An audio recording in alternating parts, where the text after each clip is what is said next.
안녕하세요. 저는 서울에 사는 80대 할머니입니다. 저를 80대라고 소개하는 일이 오늘따라 유독 낯설게 느껴지네요. 언제 이렇게 세월이 흘렀고 또 언제 이렇게 나이를 먹었는지 참 세월이 빠르고 찰나인 것 같다는 생각을 자주 하게 되는 요즘인 것 같습니다. 지나고 보니 정말 한순간인 것 같아요. 그렇지 않나요? 정말 한순간인 것 같지만 그래도 지난 날을 추억하고 떠올려 보면 정말 온갖 일이 다 있었긴 합니다. 어떻게 그런 세월을 다 견디고 버틸며 살았나 싶을 정도로 말이죠. 처음 살아보는 거니 멋모르고 그렇게 살았지 다시 살라고 하면 저는 다시 살 수는 없을 것 같아요. 그만큼 제 인생은 고난과 역경이 참 많았거든요. 저는 아들이 둘입니다. 딸을 하나 낳고 싶었는데 인생사라는 게 마음대로 되지 않잖아요. 그래서 아들만 둘이에요. 셋째를 낳자고 남편과 이야기했는데 그게 뜻대로 되지 않았습니다. 남편이 일찍 세상을 떴거든요. 제 나이 25이었습니다. 4살, 2살짜리 아들 둘을 데리고 아무 능력도 없는 여자가 혼자 살아가기란 참 버거운 일이었어요. 물론 지금도 힘들긴 하겠지만 당시에는 더더욱 힘들었습니다. 저희 친정이 부자도 아니었고 시댁도 마찬가지였어요. 서로 힘든 처지를 바로 옆에서 이해하며 위로해주다 만나서 결혼까지 한 사이였기 때문에 정말로 뭐가 없었습니다. 그런 상황에서 남편 없이 아들이 둘이나 딸린 어린 여자가 어떻게 잘 살 수 있었겠어요. 그건 거의 불가능에 가까운 일이었습니다. 하지만 삶을 포기할 수는 없었어요. 저에게는 자식들이 있었잖아요. 정말 악착같이 살았어요. 주변에서 저를 떠올리는 모든 사람이 숙향이는 정말 독해. 나는 걔만큼 독한 애를 본 적이 없어. 뭐 그런 소리를 바로 할 만큼 말입니다. 안 해본 일이 없었습니다. 누군가가 이것도 해봤어? 라고 물으면 다 해봤다고 대답할 만큼 말이죠. 몸 파는 일 말고는 정말로 다 했던 것 같아요. 그 원동력은 오로지 아이들이었습니다. 아빠 없이 자랄 내 아들들이 너무 불쌍하고 안타깝고 그리고 그 아들들에게 최대한 아버지의 부재가 없게 만들어주고 싶었거든요. 누군가는 이렇게 말했던 것도 기억이 나네요. 그렇게 열심히 살아봐야 소용없어. 자식들 크면 부모한테 감사할 줄 모른다니까. 입 싹 씻고 잘 되면 다 지가 잘나서 잘 된 거라고 생각할걸? 저는 그런 사람들에게 늘 이렇게 대답했어요. 그래도 상관없으니까 그런 말을 할 만큼 잘 되기나 했으면 좋겠다. 하고 말이죠. 정말로 저는 그렇게 생각했어요. 나에 대한 감사함은 몰라도 된다. 그냥 아이들이 잘 자라기만 해줬으면 좋겠다고 말이죠. 저에게 저희 아들들은 인생의 전부였으니까요. 그보다 더 귀한 건 세상에 없었습니다. 제 그 바람이 하늘에도 통한 걸까요? 저는 재수가 없는 와중에 재수가 좋은 사람이었어요. 이게 뭔 말인고 하면 가난한 집안에서 태어난 것, 남편이 그렇게 일찍 세상을 떠나 여자 혼자 아들 둘을 키우게 된 것, 이건 정말 재수가 없는 일이잖아요. 제 팔자를 생각해야 할 만큼 말입니다. 하지만 그 와중에 저는 꽤 일머리가 좋아서 여기저기서 찾는 곳이 많았어요. 그리고 그 시절에 괜찮은 사장님들을 만나 월급이 많은 편이었고 떼인 적도 없고 말이죠. 보통 그 시절에 저 같은 젊은 여자들은 월급이 떼이는 일도 많았고 험한 일을 당하는 경우도 정말 많았거든요. 주변에 그렇지 않은 사람들이 없을 정도로 말입니다. 하지만 저는 그런 일이 없었거든요. 이제 왜 재수가 없는 와중에 재수가 좋다라는 말을 했는지 아시겠죠? 정말로 딱 그 말이 맞았습니다. 물론 그렇기는 해도 정말 힘든 세월이었어요. 밤낮 없이 일을 했었어야 했고 아이를 돌보는 것도 너무 힘에 부쳤으니까요. 정신력으로 이겨낼 수 있었지 아마 그렇지 않았다면 진작에 몇 번이고 쓰러져서 병원비가 더 많이 나왔을 겁니다. 그렇게 키운 아들들이 없어요. 저는 정말 부족함 없이 키웠다고 생각합니다. 물론 아버지가 없는 그 빈자리를 완벽하게 채워줄 수는 없었어요. 당연하죠. 아버지가 없는 건 없는 거니까요. 하지만 적어도 물질적으로는 부족함 없이 키웠다고 생각해요. 그렇다고 다 해준 건 아니었지만요. 그 시절에 여자 혼자 아들 둘을 키우면서 그것도 뭐 하나 가진 것 없는 여자가 아들들을 그렇게 키워내려면 정말 말도 안 되는 노력을 했었어야 합니다. 저는 그랬어요. 지금 와서 돌이켜 생각해봐도 다시 살라고 해도 저렇게 열심히 살 수는 없을 것 같다. 그런 생각이 들 정도로 정말이지 열심히 살았습니다. 그리고 아이들도 그런 저의 고생을 알아주는 것 같았어요. 언제나 이렇게 이야기했으니까 말입니다. 어머니 없었다면 저희는 정말 이렇게 잘하지 못했을 거예요. 어떻게 그렇게 하실 수 있는 건지 정말 엄두도 안 나요. 주변에서는 저는 당연히 그런 말을 들을 자격이 있다고, 아니 듣고도 남음이 있다고 그렇게들 이야기해 주었던 것 같아요. 그도 그럴 게 저희 두 아들은 정말이지 남에게 자랑하고 싶을 만큼 잘 자랐습니다. 먼저 큰아들은 대한민국에서 가장 좋다는 대학을 나와서 지금은 대기업 연구직에서 일을 하고 있습니다. 굉장히 인정받고 높은 연봉을 받으면서 말이죠. 그리고 큰 며느리도 같은 직장 동료였어요. 같은 회사에서 만나서 연애했고 지금 자식도 아들 둘을 낳고 아주 잘 살고 있습니다. 그리고 작은 아들은 회계사예요. 마찬가지로 좋은 대학을 나와서 원래는 회사에 들어갔다가 지금은 개인 사업장을 내고 일을 하고 있습니다. 다행히 자리를 잘 잡아서 돈을 꽤 많이 번다고 들었어요. 작은 며느리는 학교 선생님이고요. 여기는 선으로 만나서 결혼했습니다. 작은 아들이 연애는 관심도 없는 것 같고 그냥 일만 하길래 주위에 좋은 아가씨 있냐고 물어서 제가 선을 보게 했어요. 다행스럽게도 두 사람은 첫 만남에 서로가 마음에 들었나 보더라고요. 선을 보고 결혼까지 6개월이 채 걸리지 않았습니다. 그렇게 빠르게 만나고 결혼했으면 안 맞을 수도 있는데 아직까지 별 문제 없이 잘 살고 있고요. 여기는 또 딸만 둘이에요. 저는 큰아들네와 작은아들네가 다 같이 모여서 밥이라도 먹는 날이면 세상을 다 가진 듯 행복했었습니다. 뭔가를 바라고 그렇게 열심히 산 건 아니었지만 그래도 꼭 보상받는 기분이 들었거든요. 이렇게 잘 자라서 이렇게 잘 사는 게 나에게는 최고의 보상이라고. 이거보다 더한 건 없다고 매번 그렇게 이야기했었으니까요. 자주 좀 모여야 하는데 너무 죄송해요, 어머님. 그러니까요. 저희 앞으로는 자주 봬요. 됐다. 니들 바쁜 거 다 아는데 무슨. 아이고, 우리 어머니 또 마음에 없는 소리 하신다. 속으로는 좋으신 거 다 알아요. 딱히 못하던 아들들이나 며느리들은 아니었지만 그래도 엄청나게 살가운 자식들은 또 아니었거든요. 그냥 때 돼서 연락해야 할 때 하고 모여야 할 때 가끔 만나서 밥이나 먹고 그런 사이였습니다. 안부 인사를 자주 한다든지 얼굴을 자주 본다든지 뭐 그러지는 않았어요. 저도 불만도 없었고 또 자주 보는 것도 조금 마음이 불편하기는 했습니다. 아무래도 아이들이 불편하지 않을까 했고요. 그런데 그날은 어딘가 분위기가 너무 화기애애했어요. 서로 저에 대해 칭찬하질 않나. 우리 어머니 정말 대단하신 분이지. 그 나이에 혼자 아들들을 키우셨으니. 그러니까요. 요즘도 힘든데 그때 어떻게 그걸 하셨나 몰라요. 정말 대단하신 거죠. 그것도 그냥 키우신 것도 아니고 이렇게 잘 키우셨잖아요. 저희 지금 이렇게 사는 거 다 어머님 덕인 건데. 저희가 어머니 정말 사랑하고 감사하게 생각하는 거 아시죠? 저는 민망해서 그냥 웃었던 것 같아요. 아이고 됐다. 무슨 그런 이야기를 해. 다들 자식을 위해서라면 그렇게 사는 거지. 민망하기도 했고 쑥스럽기도 했지만 그런 이야기를 듣는 게 기분이 나쁘지는 않았어요.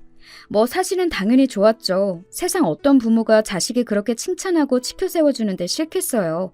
민망하지만 좋았습니다. 이 맛에 자식들 낳고 키우는구나 싶기도 했고 말이죠. 그런데 그 식사 자리에서 한참을 저를 치켜 세우던 며느리들이 이런 이야기를 하더군요. 어머니, 저희랑 제주도 여행 한번 가시죠. 저희 여자들끼리 한번 가요. 너희랑 나랑 이렇게 셋이? 사실 좀 놀라기는 했었어요. 평소에 며느리들과 막 살가운 사이였다면 모를까 딱히 그렇지도 않았거든요. 그런데 셋이 함께 여행을 가자고 하니 놀랐습니다.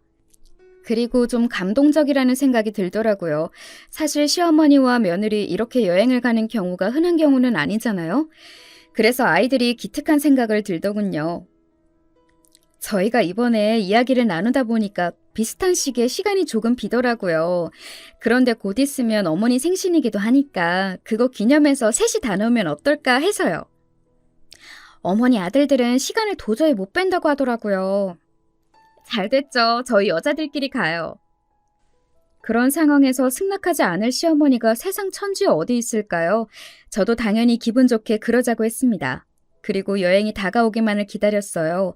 처음에 그러자고 할 때는 그냥 크게 별 생각이 없었는데 여행이 다가오면 올수록 정말 기대가 되고 두근거리고 뭐 그렇더라고요. 그리고 드디어 제주도 여행 날이 밝았습니다. 정말 전날 저는 설레서 잠도 제대로 못 잤던 것 같아요. 이렇게 가는 여행은 처음이었던지라 기대도 되고 그래서 그랬던 것 같습니다. 그리고 여행은 정말 너무 즐거웠어요. 며느리들과 정말 많이 친해졌구나. 그 짧은 여행 기간 그렇게 느낄 만큼 말입니다. 그간 나눴던 이야기들을 다 합친 것보다 더 많은 이야기들을 나누면서 즐겁게 여행을 다닌 것 같아요. 딸이랑 엄마예요? 아니요, 저희 시어머니세요. 어머, 나는 너무 사이가 좋아 보여서 딸이랑 엄마인 줄 알았네. 정말요? 어르신 정말 좋으시겠어요. 저는 며느리들이랑 이렇게 사이좋게 여행하는 시어머니 처음 봐요. 제가 복이 많죠. 저희 어머니가 좋으신 분이니까 저희도 잘하는 거죠. 어딜 가나 딸이냐 물었고 며느리라고 하면 다들 놀라더군요. 그리고 이렇게 사이가 좋아 보이는 고부간은 처음 본다면서 말이죠. 솔직히 기분이 너무 좋았습니다. 내가 며느리들을 참 잘 봤구나, 복이 많은 사람이구나, 뭐 그런 생각들을 하면서 말이죠. 그렇게 여행을 다니며 이런 생각을 했습니다. 내가 그 시절에 그렇게 고생한 보상을 이렇게 다 받는구나. 지금 이 순간을 위해서. 라는 생각을 말입니다. 과거에 고생했던 일, 당했던 수모, 뭐 이런 것들이 씻은 듯이 다 씻기는 순간이었던 것 같아요. 원래도 그게 그렇게 고생스러운 일은 아니다. 엄마로서 아이들을 위해 그 정도는 감내할 수 있다. 이런 생각을 하면서 살기는 했지만 그래도 알게 모르게 쌓인 것들이 있을 것 아니에요? 그런 것들이 정말 씻은 듯이 다 없어지는 것 같았습니다. 이 순간을 위해 그간의 고생이 있었던 것 같았어요. 그만큼 행복했습니다. 정말로 행복했어요. 그리고 3박 4일의 여행 기간에 마지막 날이 왔어요. 집에 가기 싫어요. 그러니까요. 이렇게 평생 어머님이랑 같이 여행이나 다니며 살고 싶은데. 집에 남편도 있고 자식도 있는 사람들이 그러면 쓰나 섭섭해할걸? 섭섭해하든 말든 저는 어머님이랑 있는 게 더 좋은데요. 앞으로는 자주 여행 다니자고 여행 경비는 내가 다 내겠다고 기분이 좋아서 그렇게 이야기하면서 여행 마지막 날 저녁을 보냈습니다. 그리고 숙소로 돌아와 저는 깜빡 잠이 들었어요. 이 나이에 하루 종일 돌아다녔더니 정신없이 피곤하더라고요. 언제 잠이 들었는지도 모르게 잠이 들었다가 깼습니다. 시간을 확인하니 밤 10시가 조금 넘은 시간이더군요. 목이 마르네. 목이 말라서 방 밖으로 나왔어요. 며느리들이 빌린 숙소는 제주도 느낌이 굉장히 많이 나는 펜션이었는데 방이 3개였거든요. 각자 다른 방을 썼습니다. 거실로 나왔는데 조용하길래 며느리들도 다 피곤한지 자나보다 하는 생각을 하며 부엌 쪽으로 물을 가지러 갈 때였어요. 이야기가 된 거 맞지? 그럼요. 그러니까 결국은 자기 가족이 제일 중요하다니까. 우리가 강경하게 나가면 다들 우리 말을 들을 수밖에 없어. 그리고 본인들도 유산 빨리 받고 싶어 하죠, 아무래도. 원래 그렇게 귀가 밝은 사람이 아닌데 그날따라 굉장히 선명하게 그 모든 이야기가 귀에 꽂히듯 들어오더군요. 저는 어딘가 쎄한 감정이 들었습니다. 그런 기분 있잖아요. 뭔가 들어서는 안 될 것 같은 이야기지만 그래도 반드시 들어야 할 것 같은 그런 이야기를 하고 있는 중 같았어요. 큰며느리가 묵고 있던 방에 문이 조금 열려 있어서 그 사이로 빛이 나오고 있더군요. 저는 다가가 방문 뒤에 섰습니다. 그리고 귀를 가까이 가져다 댔어요. 그 이후로 들려온 모든 대화 내용들이 너무나도 충격적이라 아직도 기억이 생생히 나네요. 그런데 자식들이 다 동의하면 다시 못 나오시는 거 맞죠? 내가 다 알아봤다니까? 아니, 어머니 저렇게 평소에는 별말 없이 조용히 있어도 살아오신 거 보면 엄청 독하고 내공 있으신 분일 건데 혹시나 나중에 문제될 일 있지 않을까 해서요. 없어. 걱정하지 마. 거긴 한 번 들어가면 못 나와. 그때까지만 해도 설마설마했던 것 같아요. 하지만 곧이어 들려오는 말은 저를 그 자리에서 주저앉게 만들었습니다. 저 노인네 이번 여행만 끝나면 요양원으로 치워버릴 생각하니까 속이 다 시원하네요. 너무 좋아요. 이 말을 들었거든요. 순간 멍하고 내가 무슨 말을 들은 건가 싶고 지금 이 상황이 현실인지 아닌지 구분이 되지 않고 뭐 그런 기분이 들더라고요. 왜 그런 거 있잖아요. 너무 충격적인 일을 보거나 듣거나 겪으면 현실 감각이 없어지는 기분 말입니다. 그때 제가 딱 그랬던 것 같아요. 정말 현실 감각이 들지 않더라고요. 요양원에 보내고 조금 있다가 금치산자 판정받게 하면 돼. 그러면 재산도 다 저희 거가 되는 거죠? 내가 알아봤더니 저 노인의 꽁쳐둔 재산이 한두 푼이 아니더라. 정말요? 얼만데요? 이거 저거 합치면 30억은 되는 것 같았어. 세상에 30억이요? 진짜 독한 노인네라니까. 그 시절에 정말 한 푼도 없이 여자 혼자서 아들들이 이렇게 키우고 재산도 그만큼이나 가지고 있고. 진짜 우리가 잘 결정한 것 같아요. 뭐가? 저렇게 어지간하지 않은 분이면 정말 오래 사실 것 같은데 그러면 저희가 더 늦게 돈을 받는 거잖아요. 그러니까 말이야. 결국에는 재산 이야기거든요. 저는 그때 그 와중에도 퍼뜩 이런 생각이 머릿속을 스쳐 지나갔던 것 같아요. 녹음을 해야 돼. 하는 생각 말입니다. 며느리들 말대로 저는 정말 산전수전을 다 겪으며 지금과 같은 삶을 살게 된 거였어요. 온갖 사람들을 다 만났습니다. 제가 안 좋은 일을 당하지 않더라도 그런 일을 당하고 겪은 사람들도 주변에 많았고요. 언제 어디서나 녹음을 생활화해 둬야 돼. 우리 나이에 이제 그런 일이 있어? 몰라? 요즘 돈 좀 있는 노인애들 상대로 사기가 얼마나 판을 치는데. 지인이 언젠가 사기를 당하고 와서 저에게 이런 건 알아둬야 한다면서 휴대폰으로 녹음하는 걸 알려줬었거든요. 그걸 이렇게 쓰게 되는 날이 올 거라고는 상상조차 하지 못한 채 지인의 이야기를 들었지만요. 제가 녹음 버튼을 누르고 나니 며느리들은 더한 대화들을 나누더군요. 마치 자신들의 죄를 다 이야기하는 범인들처럼 말입니다. 아니, 생각해봐. 내 생각에는 우리 어머니 100살까지 사실 것 같거든? 그러면 우리가 7순이 넘어. 그때 그 돈 물려받아서 무슨 소용이야. 그러니까요. 한 살이라도 젊을 때 물려받아야 써야죠. 남편이 한번 떠본 적도 있대. 어머님 그 재산들 다 어떻게 하실 거냐고. 그랬더니 어머님이 뭐라고 했다는 줄 알아? 뭐라고 하셨다는데요? 언젠가 큰아들이 저에게 어머님 그 많은 재산 어떻게 하실 거예요? 라고 물어본 적이 있었습니다. 자신을 달라는 듯한 뉘앙스도 아니었고 정말로 궁금해서 물어본 것 같아서 저도 제 생각을 이야기했던 적이 있어요. 한 번도 생각해 본 적은 없는데 그냥 힘든 사람들 주고 싶다는 생각을 해본 적은 있다. 힘든 사람들이요? 내가 힘들게 살았잖니. 혼자서 니들 키우면서. 그래서 혼자 아기 키우는 여자애들 가끔 텔레비전에서 보면 마음이 그렇게 아프더구나.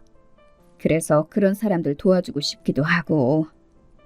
어머님 진짜 대단하시네요. 그냥 내가 그렇게 살아봐서 그 사람들 마음을 알겠기에 그래. 뭐 어떤 식으로 더 어떻게 도와주겠다 구체적인 계획을 세운 건 아니었어요. 그냥 막연히 그런 사람들을 위해 쓰고 싶다고 생각했습니다. 그리고 저는 단 한 번도 자식들이 제 재산을 제가 그런 식으로 쓴다는 것을 섭섭해하거나 싫어하거나 할 거라는 생각을 못했어요. 자신들을 제가 어떻게 키웠는지 그 누구보다 잘 아는 아이들이라고 생각했으니까요. 하지만 아니었던 겁니다. 그건 그거고 돈은 돈이었나 보더라고요. 그것도 부모를 버릴 만큼 중요한. 어머니 미치신 거 아니에요? 그걸 왜 남을 줘요? 그래서 내가 이렇게 하자고 한 거 아니야. 어머님은 그러고도 남을 사람이라. 진짜 큰일 날 뻔했네. 방금 저 소름 돋은 거 아세요? 무슨 재산을 남을 줘? 우리 남편도 그래서 고민하다가 결국은 그렇게 하자고 한 거고. 그랬구나. 도련님은 뭐라고 하면서 그러자고 했어? 그 사람은 뭔 고민도 안 해요. 사실 딱히 자기 엄마라고 해서 정이 있는 것 같지도 않고 그냥 거기가 시설도 좋고 또 우리도 어머님 신경 안 써도 되고 좋지 않냐.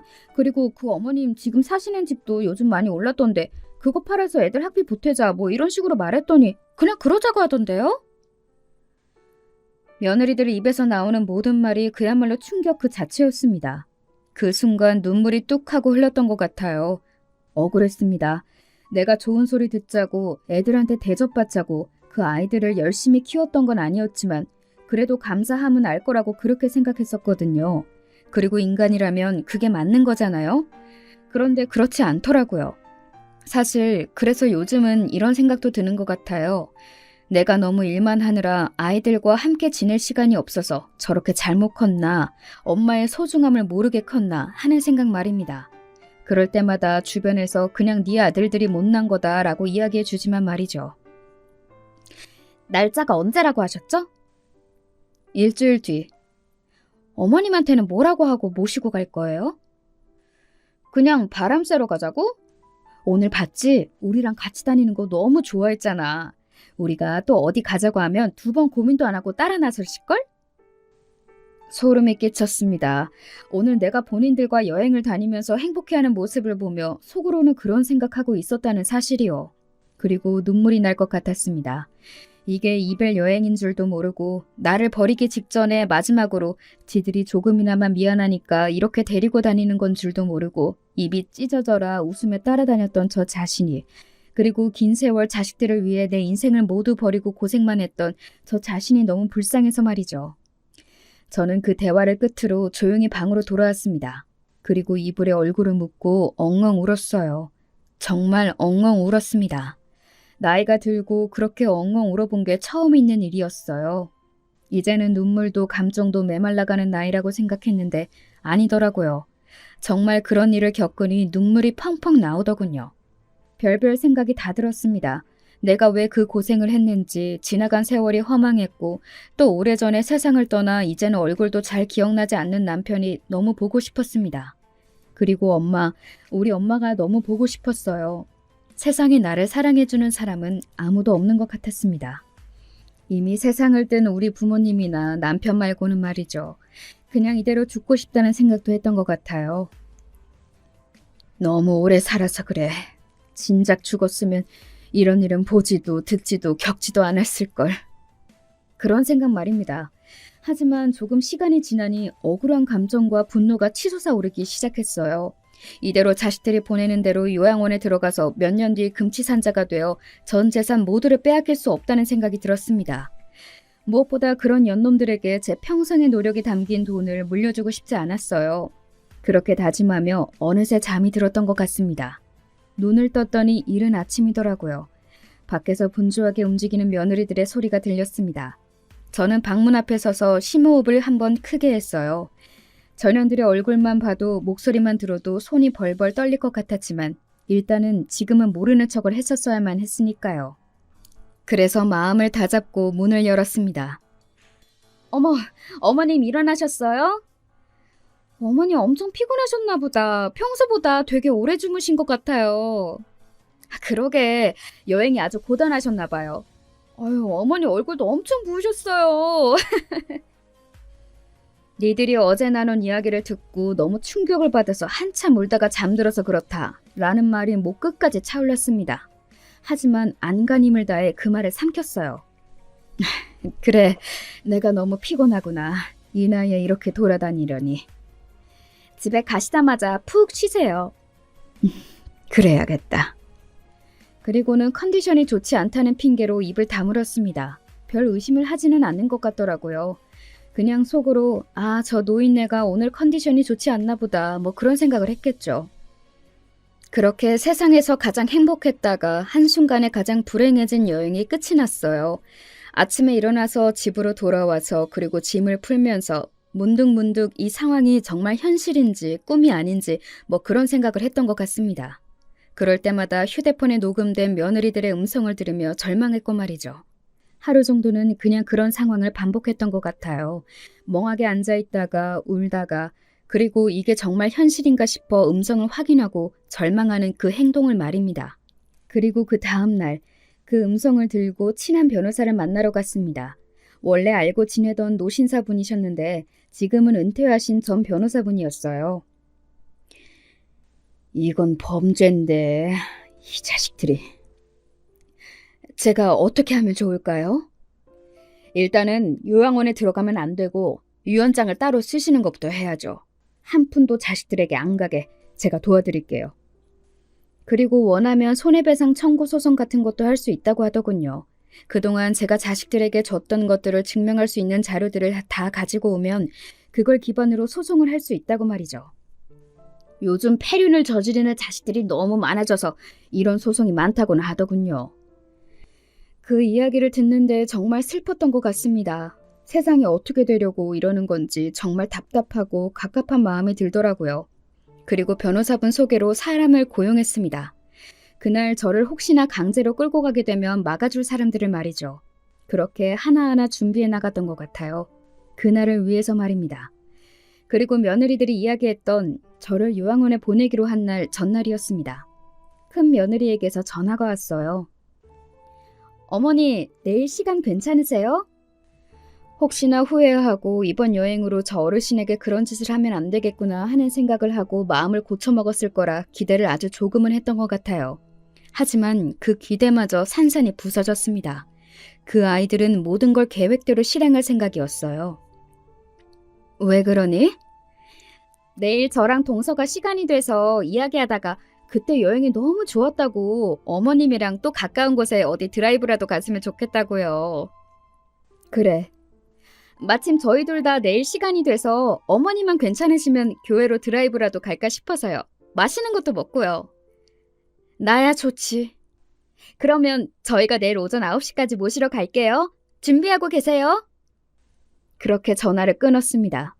그런 기분 아시나요? 복수를 준비했고 그날이 다가왔는데 시원하기는커녕 도살장에 끌려가는 돼지가 된 것 같은 그런 기분 말입니다. 오지 말았으면 좋겠다고 생각했던 그날이 결국 오고야만 것에 마음이 그랬던 것 같아요. 그리고 그날이 밝았습니다. 저는 옷을 곱게 차려입었어요. 어디 전쟁터에 나가는 기분으로 말입니다. 그리고 가만히 앉아서 며느리들이 오기만을 기다렸어요. 정말 1분도 늦지 않고 제 시간에 맞춰서 왔더군요. 이날을 기다리며 저를 요양원에 가둘 생각을 하며 기다렸을 그년들의 모습을 생각만 해도 정말 소름이 돋았습니다. 어머, 우리 어머님 오늘 엄청 고우시다.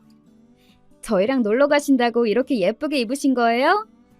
그런 말들이 하나도 진심이 아니라는 걸 뒤에 무슨 일이 일어날지 뻔히 아는 저로서는 역겹기만 했습니다. 저는 아무런 대답도 하지 않고 그저 웃기만 했었던 것 같아요. 무슨 말을 해야 할지도 사실 모르겠기도 했고 말이죠. 한참을 차를 타고 가다가 제가 물었습니다. 어딜 가는 거냐? 여기 주변에 풍경 좋은 곳이 있다고 해서요. 저희만 믿으세요, 어머니. 제주도 때도 저희가 좋은 곳만 모시고 갔잖아요. 그래, 그랬지. 어머님 마음에 드실 거예요. 그 말을 들으며 저는 조용히 창밖을 바라봤습니다. 집 앞에서부터 이 차를 따라오고 있는 제가 고용한 사람들이 바로 뒷차라는 것을 슬쩍 확인하면서 말이죠. 그렇게 며느리들이 미리 다 이야기해놨을 그 요양원 앞에 도착했습니다. 언뜻 보니 요양원이 아닌 것 같은 분위기더군요. 경치 좋은 곳에 지어진 큰 집 같은 모양을 하고 있었습니다. 자세히 보니 요양원이라는 간판이 작게 달려 있었지만 말이죠. 여기가 어디냐? 제가 정색을 하고 그렇게 물었습니다. 며느리들은 자기들끼리 시선을 한번 주고받더니 헛기침하고서는 이야기하더군요. 어머님, 오늘부터 여기서 지내시면 돼요. 짐은 저희가 필요해 보이는 것만 잘 챙겨서 보내드릴게요. 여기가 어디냐고 물었잖니? 제가 다시 한번 큰 소리로 호통쳤습니다. 작은 며느리는 생전 처음 보는 저희 그런 모습에 조금 놀란 듯 보였지만 큰 며느리는 정말이지 눈 하나 깜짝하지 않더군요. 차분하게 저에게 이렇게 이야기했습니다. 어머니, 현실적으로 여기 계시는 게 어머니한테도 더 좋은 일이 될 거예요. 여기 어머니 또래 어르신들도 많고 풍경 좋고 공기 좋고. 나한테 그렇게 좋은 일인데 나 몰래 데리고 와? 니들이 무슨 수작인지 내가 모를 줄 알아? 어? 수작이라뇨. 그렇게 말씀하시면 저도 서운해요. 그렇게 이야기하는 큰며느리의 얼굴은 이미 제가 알던 큰며느리의 모습이 아니었습니다. 아무렇지 않은 얼굴로 그런 말을 뱉는 그 아이의 모습을 보면서 내가 큰며느리를 잘 안다고 생각하지는 않았지만 그래도 사람은 정말 그 속을 알 수 없구나 하는 생각을 했던 것 같아요. 그리고 여기서 이렇게 들어가기 싫네 어쩌네 해도 소용없어요. 큰며느리가 그렇게 이야기를 하며 안을 보고 손짓을 하자 그 요양원에서 직원들로 보이는 흰옷을 입은 사람들이 몇 명이 나왔습니다. 이미 남편이랑 도련님도 동의를 다한 상황이라 어머님 의사랑 상관없이 여기 들어가셔야 해요. 그리고 저희 동의 없이는 퇴원하실 수 없고요. 이런 배은망덕한... 어머님이 아무리 그러셔도 소용없으니까 괜한 곳에 힘 빼지 마시고 그냥 여기서 남은 생 편하게 보내세요. 사람들이 너희들을 뭐라고 손가락질할지 무섭지도 않니? 이런 패륜을 저지르고도? 제 그 말에 큰며느리가 픽하고 한번 웃더군요. 그 웃는 모습이 정말 소름이 끼쳤던 것 같아요. 지금 생각해도 닭살이 돋네요. 사람들이 어떻게 알고 손가락질을 해요? 어머님이 여기 계신 것도 모를 텐데. 그렇게 비웃는 큰며느리를 보고 정말 마음 한편에 있던, 그래도 미안하다고 하면 받아줘야지 하던 그 마음마저 날아갔습니다. 이제는 그 어떤 사죄를 해오더라도 용서할 마음이 없어졌어요. 그런 태도를 보고 말입니다. 모시고 가세요. 그리고 그때였습니다. 잠시만요. 그 요양원 직원들보다 덩치가 서너 배는 더 클 것 같은 남자 3명이 제 쪽으로 다가오면서 그렇게 이야기했어요. 제가 고용한 심부름센터 직원들이었습니다. 무슨 일이시죠? 큰며느리는 전혀 예상하지 못했던 상황인 듯 너무 놀라서 눈을 동그랗게 뜨고서는 말을 더듬더군요. 놀란 건 작은 며느리와 그 요양원 직원들도 마찬가지인 듯 보였습니다. 그냥 대충 봐도 그 요양원 직원들은 제가 고용한 심부름센터 직원들에게는 안 되는 덩치였어요. 이분 못 모시고 들어가십니다. 당신들 누군데 이러냐고! 저희는 이 어르신이 고용한 사람들입니다. 오늘 자신이 납치될 것 같으니 그러지 않게 해달라고요. 납치라뇨? 큰며느리가 당황해서 그렇게 소리쳤습니다. 저는 그런 큰며느리를 향해 더 크게 소리 질렀어요. 납치가 맞지 않니? 내 동의 없이 이런 것에 나를 가두려 한 거면 그게 납치고 감금이지 다른 게 납치고 감금이냐? 어? 저희는 어머님을 더 좋은 곳에 모시려고 했을 뿐이라니까요. 내가 원하지 않는데 그게 무슨 말도 안 되는 소리냐? 어머니가 나이도 많으시고 하니까 지금 정신을 온전치 못하셔서 오해가 생겨 일이 꼬인 것 같은데 저희는 어머니를 납치하려던 게 아니라니까요. 정신이 온전치 못하다 이제는 그런 말까지 하더군요. 정말로 할 말도 없고 어이도 없고 어떤 의지마저 사라지는 말이었던 것 같아요. 그렇게 입을 떡 벌리고 서 있는데 뒤에서 한 사람이 더 나타났습니다. 바로 변호사님이었어요. 정신이 온전치 못하다니. 어머님은 엊그제 저와 병원에서 검사 다 받고 모든 게 다 건강하고 정상이라는 진단서까지 받았습니다. 변호사는 그렇게 이야기하며 며느리들 눈앞에 엊그제 제가 받은 진단서를 들이밀었습니다. 네, 그랬어요. 저는 엊그제 이런 일이 생길 걸 예감한 변호사님과 함께 병원에 가 간단한 검진은 다 받아둔 상태였습니다. 특히 정신건강 쪽으로 몰고 갈 거라는 변호사님의 조언에 따라 그쪽 검사는 다 받아둔 상태였고요. 이걸 다 언제? 그리고 어떻게? 저는 어머님을 고용하신 변호사입니다. 이건 어머님이 건강하셔서 요양원에 들어가지 않아도 된다는 진단서고, 그리고 이건 두 분이 제주도 여행 마지막 날 나눈 대화를 증거로 작성된 고소장입니다. 아직은 접수는 안 한 상태인데 오늘 이 상황을 보니 어머님이 곧 접수하실 것 같네요. 그 이야기까지 듣고 난 큰며느리와 작은며느리는 그제야 안색이 새하얗게 질려갔습니다. 자신들의 계획이 물거품으로 끝난 것은 물론 자신들이 했던 짓이 세상에 다 알려지게 될 것과 고소까지 당할 거라는 사실을 한 번에 다 들은 거니까 말이죠.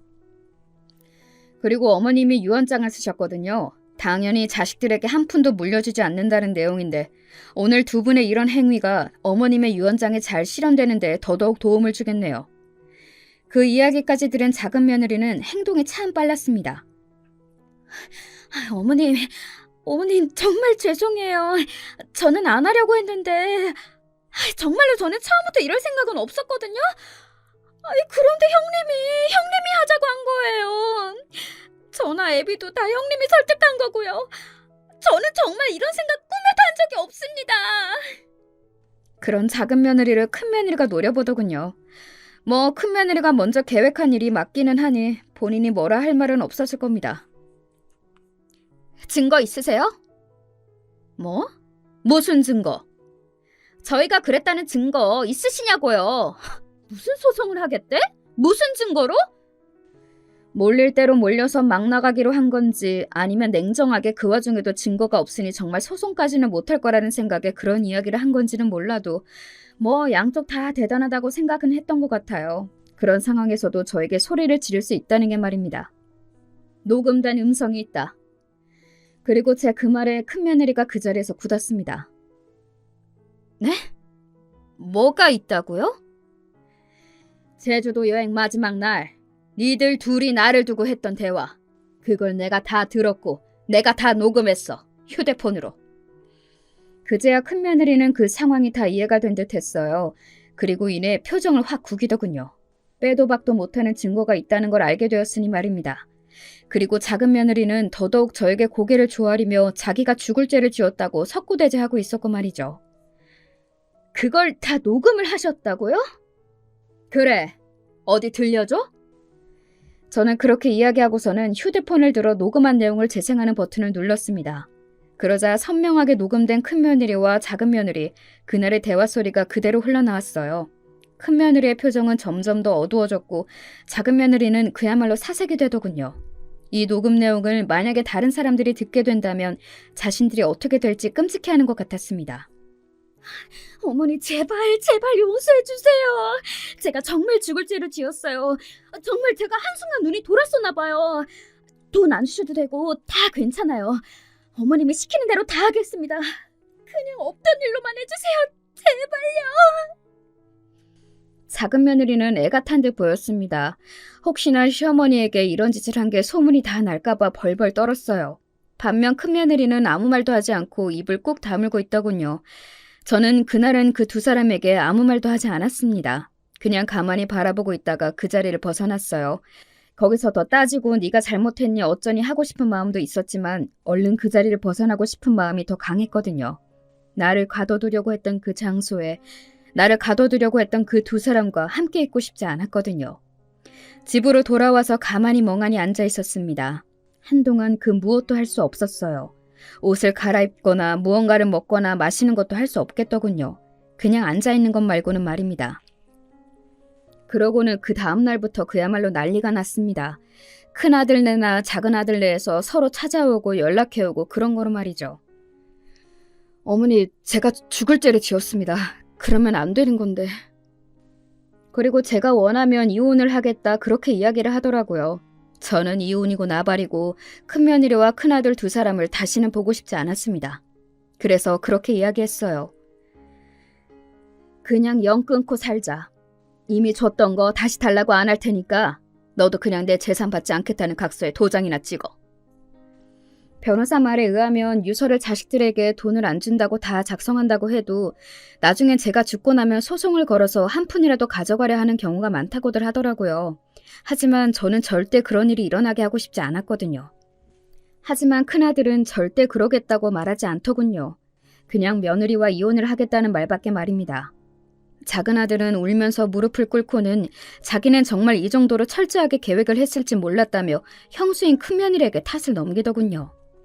사실 둘 다 굉장히 잘못하기는 했지만 저로서는 큰아들은 다시는 보고 싶지 않은 마음이 들었고 작은아들의 경우에는 저 못난 놈이라는 생각이 들더군요. 뭐 엄마인 저를 버리기로 선택한 놈들이라는 건 변함이 없지만 말입니다. 큰며느리는 그 이후로도 한동안 저에게 사과하러 오지 않았습니다. 자신의 죄를 인정하고 싶지 않아서인지 아니면 자존심 때문인지 그도 아니면 실패한 게 분해서 그런 건지는 몰라도 말입니다. 큰아이는 며느리와 이혼한다는 이야기를 들었습니다. 그리고 얼마 지나지 않아 큰며느리가 저를 찾아왔어요. 제가 잘못했습니다. 왜? 이혼하겠다고 하니 이제야 아차 싶어?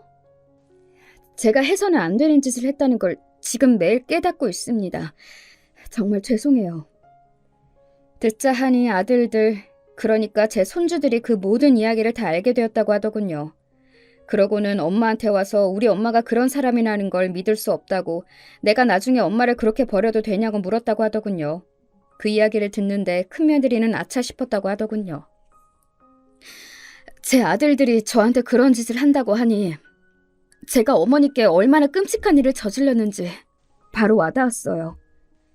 저는 그런 일을 하려고 하면서 그리고 자기도 아들 둘이 있으면서 어떻게 그런 생각을 한 번도 안 했는지 하는 생각이 들더라고요.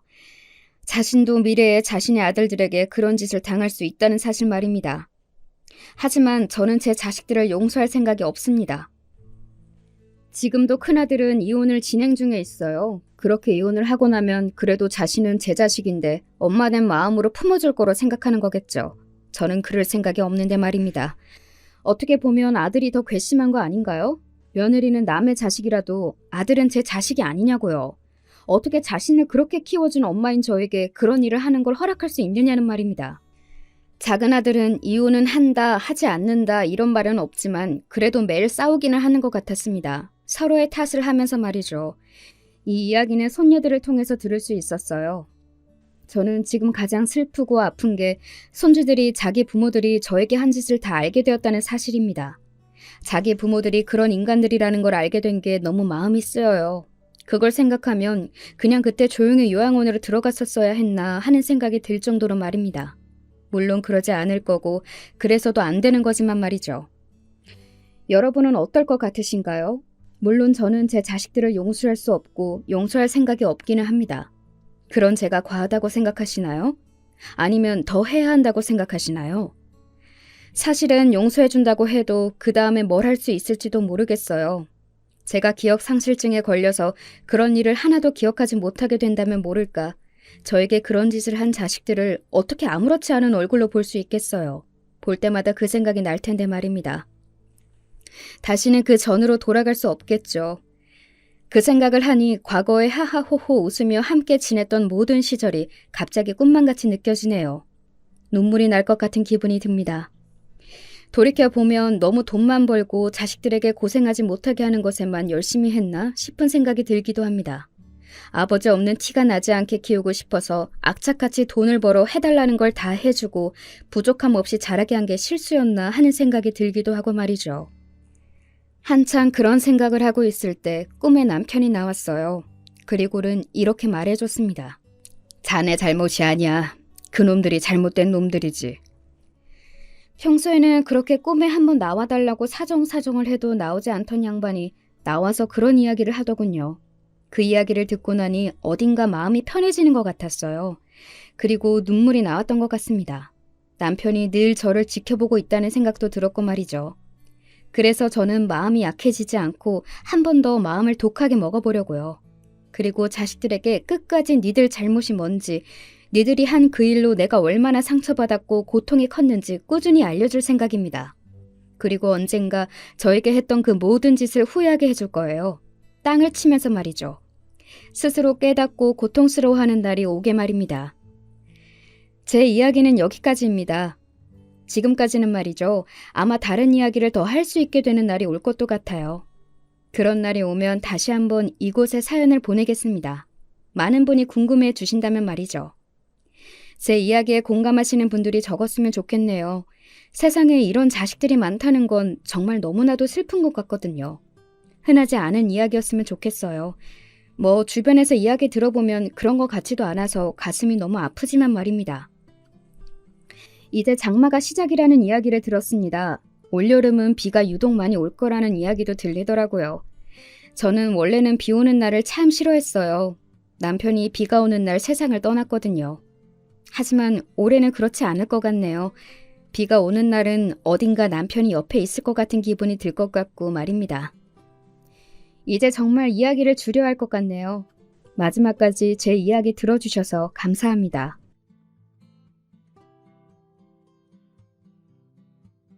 안녕하세요. 저는 사람 문제로 스트레스를 받으면 일이 손에 잘 안 잡히는 40대 여성입니다. 사회에서도 서열 이런 거 너무 싫어했는데 결혼해서도 엮이니 정말 너무 골치 아프네요. 이건 저와 시댁 동서역인데요. 심지어 저보다 한 살 많고 결혼도 일찍 한 사람이라서 텃세가 엄청 심했어요. 저기 어머니, 우리 호칭 정리 그래도 해주셔야죠. 형님이라고 불러야 되는 거 맞죠? 제가 결혼은 4년 더 일찍 해서 이 집에 들어왔고 나이도 제가 한 살 더 많잖아요. 그래도 꼬박꼬박 형님이라고 부르도록 할게요. 반가워요, 형님. 이 말에 어머니는 그제서야 후다닥 정리를 해주신다고 나서셨어요. 아이고, 내 정신 좀 봐. 그래, 이제 네가 우리 집 큰며느리니까 얘랑도 호칭을 바로 해야지. 형님 동서로 우애 좋게 잘 지내고 아무튼 니들끼리도 깍듯이 예의 있게 잘 지내라. 우리 우석이랑 민석이야 워낙 우애 있는 형제니까 말이야. 저희 어머니는 그 우애 있는 이란 표현을 무척 좋아하시는 것 같았어요. 당신 아들들끼리 워낙 잘 지내니 며느리들끼리도 잘 지내길 바라시더군요. 사실 저라고 뭐 그런 마음이 안 들었을까요? 근데 한눈에 봐도 약간 까탈스러워 보인 동서는 처음 본 날 저를 머리부터 발끝까지 훑어보더라고요. 이건 절대 기분 탓이 아니고요. 실제로 제가 느끼고 이렇게 물어볼 정도였어요. 아, 저기, 저 뭐 묻었나요? 아까 들어오면서 안 그래도 날파리가 묻어서 털어내긴 했는데 계속 보시는 것 같길래요. 그러자 아차 싶었는지 동서는 입에 손을 갖다 대면서 막 웃더라고요. 어머, 내 정신 좀 봐. 아니, 아니. 아참, 그리고 뭐 존대를 해요? 어머니 형님이신데. 그렇게 존대하지 마시고 편하게 동서라고 부르세요. 저 아무 생각 없이 사람을 물끄러미 보는 버릇이 있어요. 아무 뜻도 아니에요. 이때 느꼈던 저의 쎄한 감정은 날이 갈수록 결코 저만의 착각이 아니었던 것으로 결론이 났어요. 왜냐면 얼마 안 가서 저희 신혼집을 오픈했을 때도 똑같이 굴더라고요. 와, 경기도에서 이 정도 평수 아파트면 요즘 얼마나 해요? 내 친구도 신혼집 이쪽에서 시작한다 그랬는데 아직 가보질 못했거든요, 형님. 그러자 남편이 옆에서 대신 설명을 하더라고요. 저도 결혼 전에 사둔 건데 지금은 4억대 정도 돼요. 부모님이랑 같이 살 땐 간간히 세주면서 왔다 갔다 했고 이번에 리모델링하고 들어온 거고요. 뭐 더 쳐서 받을 수도 있겠지만 앞일은 모르는 거니까요. 그러자 동서가 바로 이렇게 말하는 거예요. 굳이 이렇게 확인해서 물을 건가 싶었어요. 음, 그럼 형님은 이 집에 대해서 아무것도 모르시는 거구나? 애초에 아주버님 집이었으니까 그냥 못 만들어 오신 거예요? 아, 아닌가? 리모델링 비용은 되셨겠죠? 아, 그거야 뭐 저도, 아니, 나도 얼마 되긴 했는데, 그건 왜 묻는 거야, 동서? 아, 저도 친구들이 요즘 늦게들 결혼하니까 그냥 궁금해서 물어봤어요.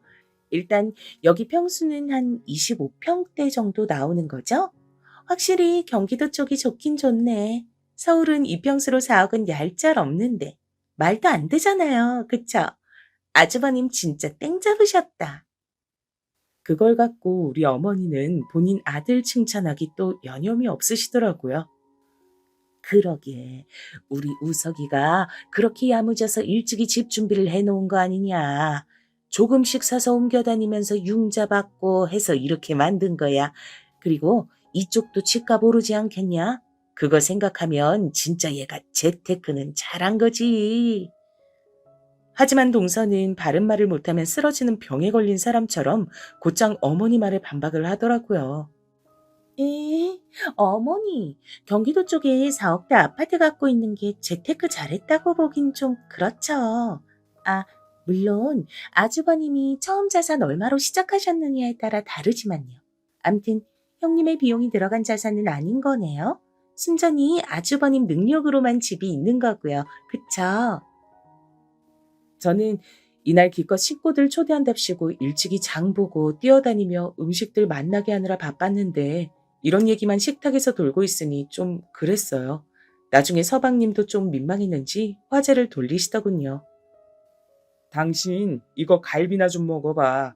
형이 그러는데 형수님이 그렇게 음식을 잘하신대. 나도 아까 먹어보고 깜짝 놀랐어. 그러면서 동서에게 고기를 먹여주었고 어찌어찌 얘긴 그냥 넘어가게 됐어요. 나중에 동서네랑 시부모님이 다 가시고 난 뒤 저는 남편에게 조심스레 물어봤어요.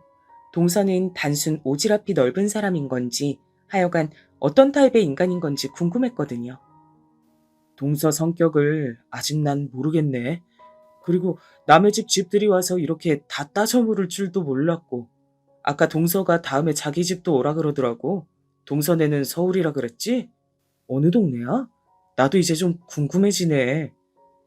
그러자 남편은 좀 황당하단 표정을 짓더니 고개를 절레절레 저으며 말하더라고요.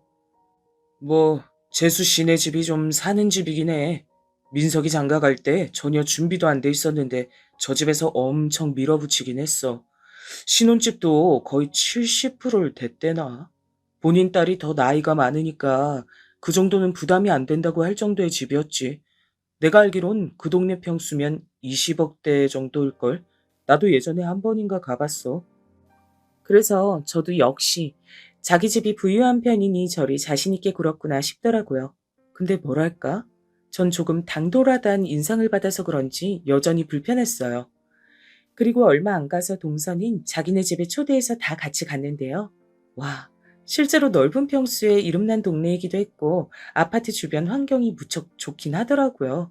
전 신혼집에 욕심이 없었지만 일순간 이런 것도 괜찮겠다 싶었어요. 와, 동서 집이 너무 이쁘다. 단지 안에 있는 공원이며 여기 근처 초등학교들도 꽤 괜찮은 곳 같던데? 내 친구가 초등학교 교사라서 전에 몇 번이나 들었거든. 좋은 동네 산다, 동서. 그러자 동서는 싱긋 웃으며 말하더라고요. 이게 뭐라고 전 왠지 긴장이 됐어요. 그쵸? 저도 그렇게 생각해요. 저희 친정이 재테크 쪽은 좀 잘하는 집이고 할아버지도 여유가 있으시거든요. 그래서 손녀인 저한테까지 이렇게 혜택이 간간히 넘어온 것 같아요. 나중에 저 아기 가질 것도 생각해서 이 동네로 온 거예요. 그러면서 동서는 그 집에서 한참을 자기가 유학 가서 받아온 상이며 어릴 때도 서울의 명문 초등학교를 다녔던 사진들이나 뭐 이것저것 그렇게 침이 마르도록 자랑을 하는 거예요. 지금은 저도 좀 쉬고 있지만 프랑스 유학 다녀온 직후엔 진짜 바빴어요. 여기저기 불려다니고 정말 바빴는데 그 와중에 이 사람 만나서 코가 깬 거죠 뭐.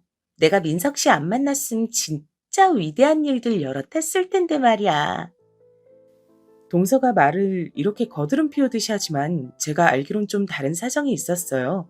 어머니도 내심 그 부분은 얄미우셨는지 돌아오는 차 안에서 저에게 흉을 보셨거든요. 작은 애 저거 이쁘려다가도 꼭 말을 저렇게 해서 기분을 나쁘게 만들어. 지가 그렇게 죽자사자 우리 민석이 따라다니고 결혼 안 하면 죽겠다더니 꼭 밖에만 나가면 민석이 탓을 하더라. 막말로 지들이 뭐 사고라도 쳤어 뭐랬어. 억지로 결혼할 이유가 하나도 없는데 말이야. 아휴, 꼭 저렇게 엇나가서 기분을 잡치게 한다니까. 어머니는 내내 입이 대빨 나오셔서는 궁시렁거리셨고 저도 그냥 그러려니 하고 말았어요. 그런데 동서는 안 그런 척하면서 은근히 뒤에서 꽤나 훈수지를 두는 편이었어요.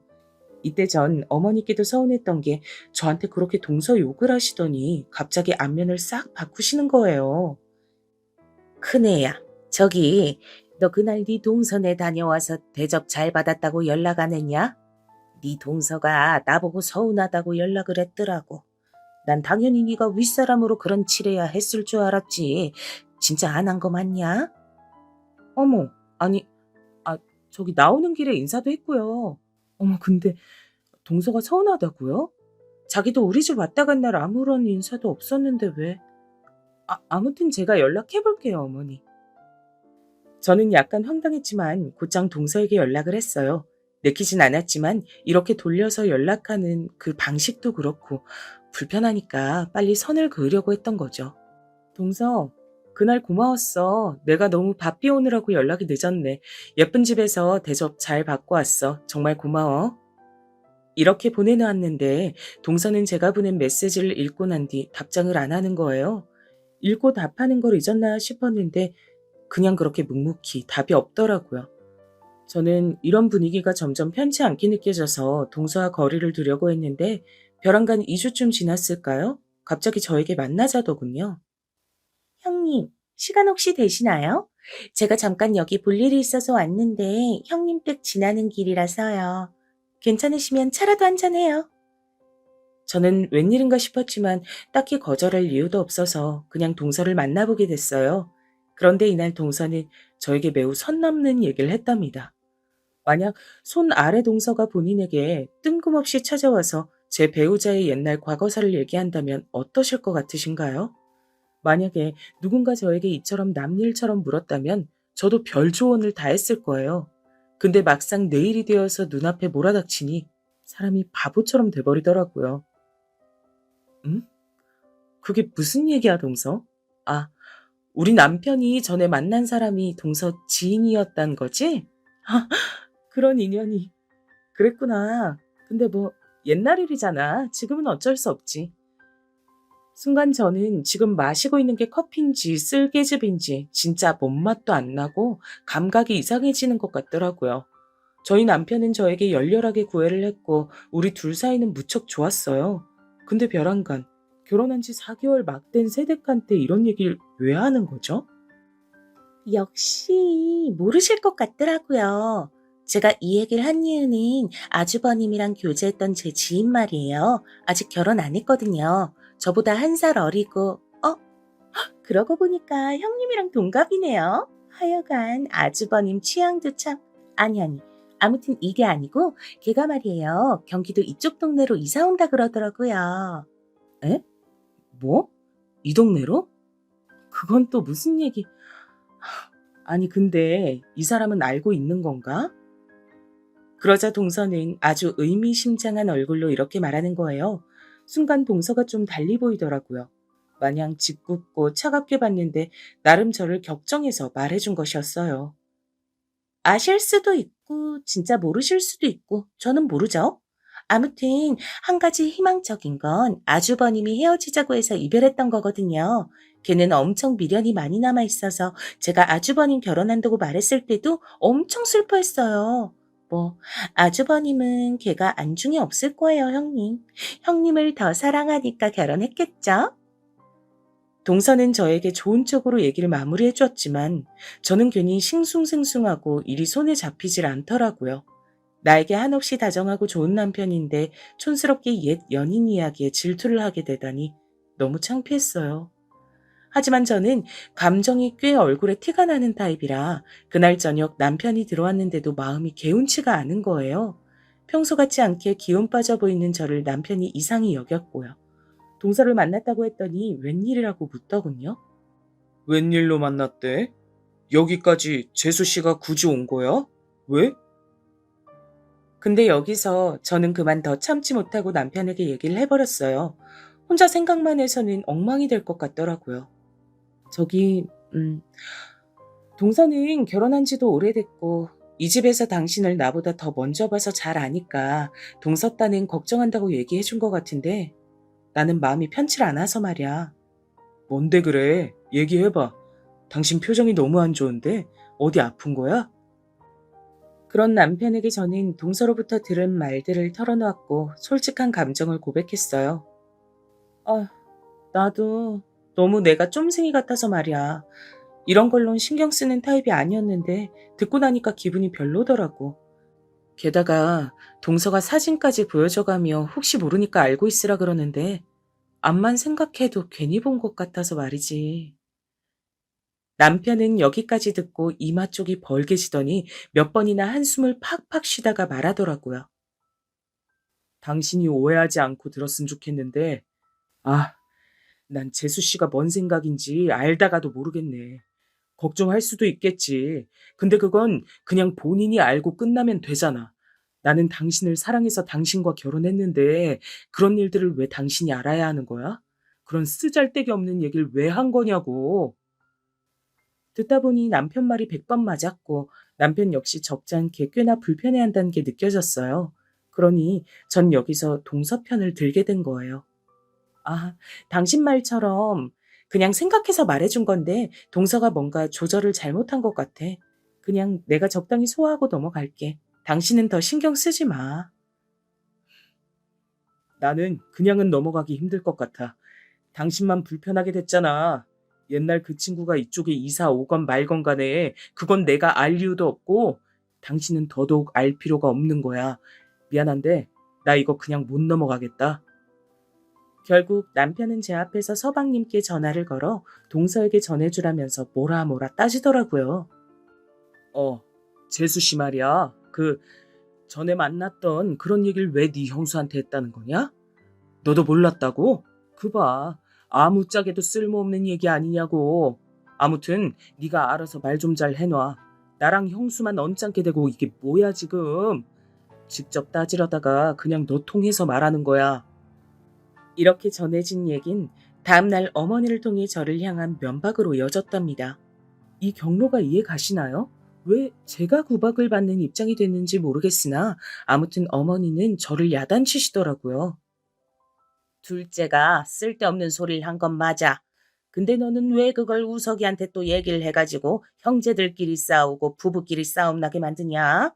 그 정도는 눈치는 있어야지. 지금 네 동서는 민석이랑 싸움 났다면서 엉엉 울고 난리가 났어. 자기는 정말 어디까지나 지 형님 도와주러 간 거랜다. 좋은 마음으로 걱정돼서 말했는데 이게 뭐냐고 말이야. 저는 여기까지 듣고 보니 왜 제가 혼나고 있는 건지 이해할 수 없었어요. 그럼 어머니, 저는 저희 집까지 찾아와서 그 사실을 말해주는 동서에게 뭐라고 대답해야 했던 걸까요? 정말 몰라서 여쭤보는 거예요. 저는 몰라도 될 존재에 대해서 알려준 거잖아요. 어머니는 여기서 한숨을 팍팍 쉬시더니 사실 본인도 별달리 방법은 모르셨던 건지 화제를 바꾸시더군요. 이후로 남편은 화가 꽤 많이 났고 저 역시 한동안 동서 보기가 참 불편했어요. 그래서 가급적 가족 모임 때도 잘 안 가고 어머니가 왜들 안 오냐고 뭐라 하실 무렵 우리 가족에겐 아주 큰 경사가 생겼답니다. 바로 다름 아닌 임신이었단 거예요. 이 사실을 남편이 가장 먼저 듣고 어머니께 먼저 알렸던 건데요. 어머니는 듣자마자 정말 너무너무 좋아하시더라고요. 아이고, 내가 진짜 언제쯤 아기를 낳나 보나 했어. 둘째 내는 내가 그간 말을 안 해서 그렇지 쟤네가 대체 언제 결혼한 지 지금 몇 년째냐고. 둘째는 우리가 민석이보다 나이도 많은데 이제 안심을 할 수 없지 않냐? 그런데 큰애가 덜컥 임신을 하다니 이런 경사가 어딨어? 아이고, 이제 마음 좀 놓고 숨 좀 쉬가며 살 수 있겠다. 이게 웬 경사야 정말. 어머니는 어마어마하게 기뻐하셨고 저도 기왕 좋은 소식을 전한 거 이렇게 즐거워해 주시니 감사했어요. 헌데 동서 반응은 좀 다르더라고요. 서방님도 처음엔 축하한다고 인사를 하셨으나 묘하게 동서 눈치를 보는 느낌이랄까? 연락이 뜸해지셨어요. 심지어 임신 기간 내내 그리고 출산 직후까지도 동서에는 연락이 없었답니다. 나중에야 어머니한테 연락이 왔고 이 말 듣고 너무 가슴이 찌르르 하더라고요. 저기 그네야. 너도 오해는 하지 말고 들어봐라. 내가 딴 뜻 있는 게 아니야. 근데 네 동서네가 벌써 몇 년째 애가 없었잖냐? 별짓을 해도 안 되나 봐. 이게 뭐 돈이 많다고 되는 일도 아니고 암튼 마음고생을 지독하게 해선지 지 형님네 애 생긴 게 그렇게 서럽고 속상한가 봐. 아마 연락 별로 없더라도 너무 서운해 말어라. 저는 괜히 이 말을 들었다 싶어 애기 낳고 몸조리하면서 마음이 너무 안 좋은 거예요. 나중에 서방님만 잠시 오셔서 축하금 얼마 주고 가셨는데 그때도 되게 눈치를 보셨어요. 와, 형수님 너무 고생 많으셨어요. 우리 와이프요? 저 몸이 안 좋아서요. 저도 지금 챙겨주러 얼른 가봐야 돼요. 저 이거 애기 내복이랑 선물하시라고 제가 약소하게 챙겨왔어요. 축하드려요. 이러면서 서방님은 현금 50만 원을 주셨는데 와중에 이렇게 말씀하시는 거예요. 저기 형수님 죄송한데 이건 제가 제 용돈으로 우리 조카 선물해주고 싶어서 드리는 거라 저희 와이프한테 따로 감사 인사나 이런 거 안 하셔도 돼요. 아무튼 축하드립니다. 그러니까 서방님도 동서 모르게 와서 동서의 의지와는 상관없는 돈을 주고 가신 거예요. 이후로 저희는 시간이 흘러 돌잔치를 했는데 그때도 동서는 오지 않았어요. 물론 저희도 초대를 안 했답니다. 그쪽에서도 연락이 없었고 어머니도 저한테 신신당부를 하셨으니까요. 괜히 네 동서 긁지 말고 그런 건 우리끼리 하면 되니까 부르지 마라. 얘가 아주 애기 얘기만 나오면 거의 발작을 해. 나도 피곤해 죽겠다. 어휴, 나쁜 일도 아니고 좋은 일을 왜 언급하면 안 되는 건지. 저도 뭐 주의는 하겠지만 왜 동서 기분 살피면서 우리 애기 얘기도 못하고 몸을 움츠려야 되는 건가요? 그런데 며칠 지나 사단이 난 거예요. 제가 돌잔치 사진을 카톡 프사에 올리고 오신 분들 감사하다고 사진을 찍었는데 거기 서방님이 찍혀 있던 거죠. 그걸로 동선에는 어마어마하게 싸움이 났고 어머니는 저한테 하소연을 하시는데 이땐 정말 참을 수가 없었어요. 어머니, 서운하단 얘긴 동서만 할 수 있는 건가요? 제가 우리 태민이 낳은 것도 몸 움츠려가면서 숨기고 그렇게 살아야 돼요? 언제는 아이 낳은 것도 너무 고맙다고 그렇게 태민이도 이뻐하시더니 애는 죽을 때까지만 작은 엄마 눈치 보면서 존재도 알리면 안 되는 건가요? 막말로 동서랑 서방님이 싸우던 말던 그건 그 둘 문제잖아요. 왜 제가 몸을 움츠려야 하냐고요. 제 목소리가 너무 커지니 남편이 중간에서 말렸고 아기 낳고 감정이 여러모로 치받쳐 올라와 수습이 안 됐던 저는 결국 아기를 데리고 친정에 가버렸어요. 남편도 중간에서 어찌어찌 말려보다가 난리가 나버렸고요. 결국 우리 부부까지 사이가 불편해지자 어머니는 그제서야 심각성을 아셨는지 별말 안 하시더라고요. 하지만 지금 제 사연 듣는 분들도 느끼시는 게 있으실 텐데 이게 어찌 어머니만의 잘못이겠나요? 모든 상황을 손에 쥐고 뒤에서 흔드는 동서가 정말 나쁜 인간이잖아요. 근데 며칠 지나서 어머니가 왜 그렇게 동서한테 휘둘리셨는지 알겠더군요. 동서는 정말 보란 듯이 아주 유치하게 카톡 프사로 티를 냈어요. 전 그걸 보자마자 남편에게 물었고요. 여보, 이것 좀 봐봐. 동서랑 서방님이랑 어머님 아버님 모시고 베트남 여행 갔다 왔나 본데? 이게 언제야? 우리 돌잔치 하기 전인 것 같은데? 이런 건 가족 단톡방에 일체 말도 안 하더니 혹시 자기들끼리 따로 모임방 만들어서 진행한 거 아니야? 무려 여행 가는 일인데 우리도 모르게 진행한 게 된 거야? 남편은 당황했는지 그걸 한참 보았고 솔직히 모르진 않았던 것 같아요. 저기 민석이가 안 그래도 나한테 물어보긴 했었는데 우리야 태민이 돌 준비하고 있으니 바쁘니까 나도 당신 힘들어 보여서 거절했어. 굳이 말할 필요는 없어서. 저는 이때 진짜 한숨만 나더라고요. 남편도 알고는 있었지만 솔직히 동서는 그냥 어머니를 몰래 모시고 가서 아부하고 싶었던 것 같아요. 진짜 일체 조금도 우리 쪽에 한마디도 없었거든요. 어차피 곧 어머니 생신이라 저희도 뭔가 준비해야 했었는데 전 이렇게 마음을 먹었어요. 어머니 생신 명목으로 모시고 간 거랬지? 그럼 그냥 따로따로 하자는 의미인 거네. 우린 우리끼리 알아서 준비를 해야겠어. 저번에 적금 들었던 거 깨고 그걸로 선물 사러 다녀오자 여보. 그리하여 우리는 300 남짓 모아둔 적금을 깼고 어머니 칠순 기념해서 명품 가방을 사드렸어요. 어머니는 받고 정말 엄청나게 반응을 하시면서 기뻐하셨어요. 아이고, 이제 결혼식이나 어디 갈 때 들고 갈 가방이 생겼네. 이런 거 사지 말래도 선물로 받으면 너무 좋지. 너무 고맙다. 근데 네가 아주 내 면을 세워주는구나. 이런 거 내 주변 할망구들도 얼마나 자랑하는지 몰라. 아무튼 요렇게 어머니 선물을 드리고 끝냈는데 저는 임신하고 나서부터 아이 돌잔치까지 전혀 연락도 없었던 동서로부터 정말 너무나 오랜만에 전화를 받아보게 됐답니다. 형님, 안녕하세요. 오랜만이네요. 그간 잘 지내셨죠? 저 뭐 좀 물어볼 게 있어서요. 저 형님, 왜 따로 행동하시는 거예요? 뭐 못 뵌 지 좀 되긴 했지만 그래도 그런 건 먼저 연락 주셨어야죠. 이번 어머니 생신 형님 낸 가방에 드렸었다면서요? 일부러 따라하고 싶으셨던 거예요?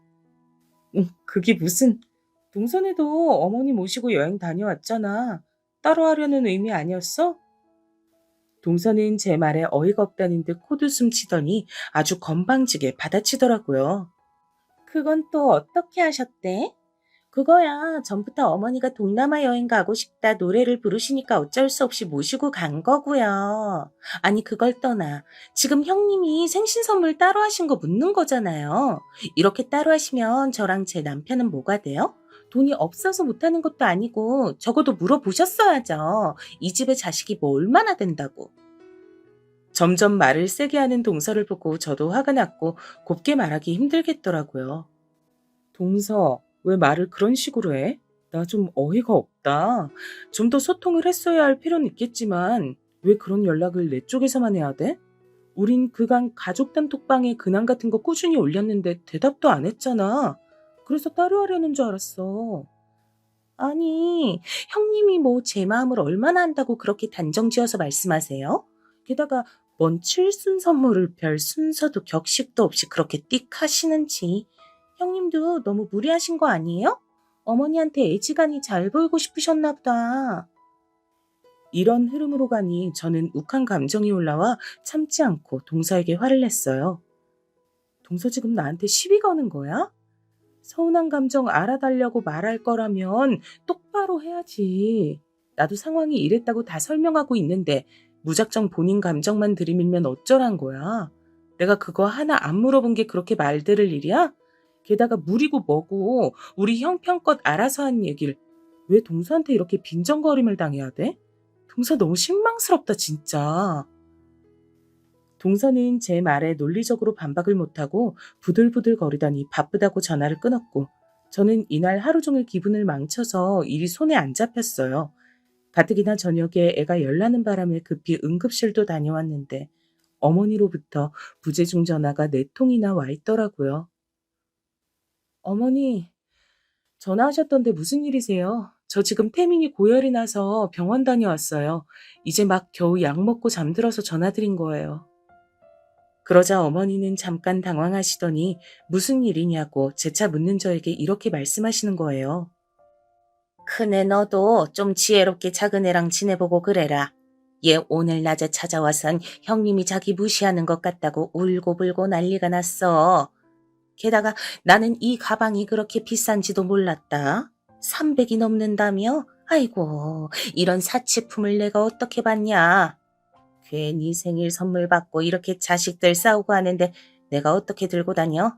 이거 너 시간 될 때 가서 환불하고 나는 50만 원짜리 가죽 가방도 감사히 잘 든다. 그냥 그런 걸로 바꿔와. 여기서 전 그만 화가 치밀어 어머니한테도 마구 성을 내게 됐어요. 옆에 있던 남편이 너무 놀랐는지 핸드폰을 뺏었고요. 아, 진짜 엄마 무슨 말을 하는 거예요, 대체? 재수 씨 정말 왜 그러는 거야? 엄마, 그거 나랑 이 사람이랑 적금 든 돈으로 열심히 고르고 산 거야. 재수 씨 말만 듣고 우리한테 그걸 환불하라 마라. 이게 말이 돼? 그건 우리한테도 실례인 거야, 엄마. 왜 이 사람이랑 내 기분 생각은 안 해?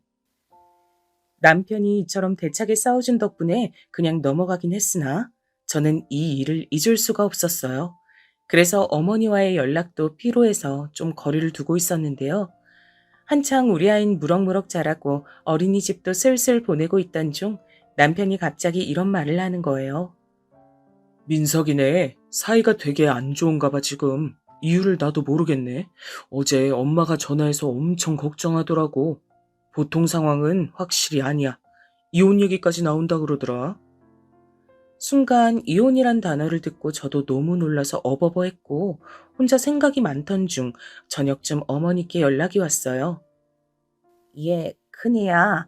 저기 미안한데 나랑 좀 네 동선에 같이 가줄 수 없냐? 아휴, 나 혼자 어떻게 해야 될지 모르겠어서 말이다.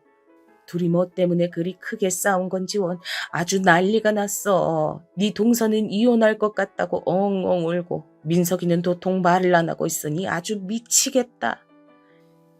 휴, 저도 우선 급한 불은 끄자는 생각에 이날 따라갔는데 확실히 집안 분위기가 엄청 냉랭했어요. 보아하니 사정은 몰라도 서방님은 꽤나 화가 나 있었고 동서가 약간 안달하는 분위기더라고요. 그러면서도 이 상황을 저에게 보인 걸 꽤 민망해하는 듯 했어요. 아니, 저기 형님까지 오셨네요. 어머니한테만 오시라고 한 건데 이렇게 다 오시다니. 그걸 지금 또 신경 쓸 때야? 동서는 어지간히 진짜 내가 싫은가 보다.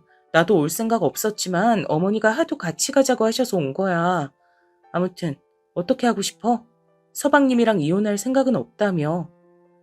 동서는 이때 자존심이 무진 상한 듯한 얼굴을 보이면서도 어쨌건 얘긴 하더라고요. 그게 네. 아무튼 자세한 건 말씀 못 드려도 저는 생각이 그래요. 특별히 큰 잘못을 한 것도 아니고 저랑 의견 차이가 자꾸 생기는 걸 못 견디겠다네요. 저렇게 일방적으로 입 다물고 있는 거예요. 그런 서방님께 저와 어머니가 다가가서 설득을 했고 그날 거의 반나절 넘게 대화하고 서로 마주하게 한 끝에 위기는 넘기게 됐어요. 하지만 문제는 그 다음부터였는데요. 동선의 문제가 아니라 저와 동서의 구도 말이에요. 정말 사람이 어쩜 이럴까요? 지금까지 제 입장을 보면 전 솔직히 동서가 어찌 살던 연을 끊고 살아도 되는 입장이잖아요. 그런데 자기네 부부 위기인 것도 가서 바로 잡아주고 했는데 진짜 사람이 화장실 들어가기 전후가 다른가 봐요. 제사 시기가 돌아왔고 저도 그간 참여를 제대로 못했기에 이제 함께하게 됐는데요. 하도 동서가 전에 뭘 따로 하네 마네 어쨌고 이혼 위기가 있었던 동선에도 두루두루 다시 무던히 잘 지내보잔 생각으로 연락을 했어요. 동서, 있잖아. 이번 제사는 어떻게 준비하는 게 좋겠어? 어머니한테 여쭤보니까 아무래도 음식은 우리 둘이 해야 될 것 같아. 손목도 안 좋으시고 힘들다고 하시네. 어머니도 마음 같아선 안 하고 싶으신데 아버님이 계속 야단이셨나 봐. 요 몇 년은 나도 태민이 돌보느라 못했는데 그간 어떻게 했어? 그러자 동서는 되게 천연덕스런 목소리로 별일 아니란 듯 이렇게 말을 하는 거예요. 그거 그간 제가 다 했었거든요. 뭐 음식 사서 하긴 했지만 한 거는 한 거니까요. 이번부턴 형님이 해보시는 게 어때요? 음식도 잘하시고 그동안 제사 거의 참여 안 하셨잖아요. 이러니 저는 놀랄 수밖에요. 어머니는 분명히 둘이 같이 상의해보라 하셨고 저도 그렇게 하는 게 맞다고 보거든요. 근데 동서는 아예 답을 정해뒀더라고요.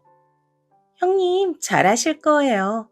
그리고 힘드시니까 음식 일일이 다 하시려고 하지 마시고 원하시면 제가 주문했던 곳 알려드릴 수도 있어요. 연락 돌리는 건 제가 할 테니까 그날 제사상 차리는 것만 형님이 맡아서 해주시면 될 것 같네요. 아니, 잠깐 동서.